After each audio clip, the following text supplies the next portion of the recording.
Good day, pageant lovers! Welcome back to my channel where you can always be updated about our Filipino beauty queens.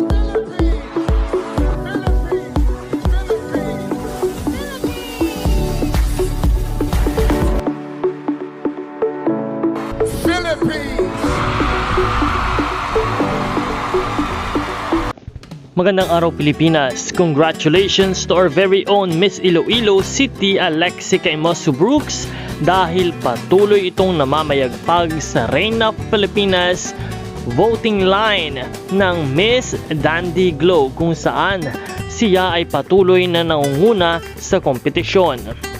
Ang botohan nga ay aabot na lamang hanggang August 1, 11:59 PM. At ngayon, malalaman po natin ang top 5 highest ranking. Reina Filipinas Miss Dandy Glow partial and unofficial votes as of August 1, 3 PM.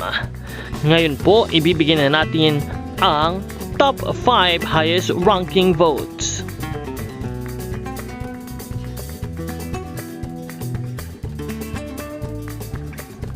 For spot number 5, 88 points, we have Bataan, Version D. Santos. Number 4, 175 points, Bianca Bautista mula sa Bulacan Province. Number 3 spot, 335 points, Quezon City, Precious Faith Patulo. And of course, number 2 spot with 423 points, Luisa Benavides from Caloocan. And number 1 and leading nangunguna nga sa botohan ay walang iba kundi si Miss Alexi Brooks ng Iloilo City with 703 points. Kaya naman po patuloy nating suportahan ang ating paboritong kandidata, lalo't higit si Miss Alexi Brooks ng Iloilo City dahil otomatikong papasok sa top 10 finalists ang mananalo sa botohan.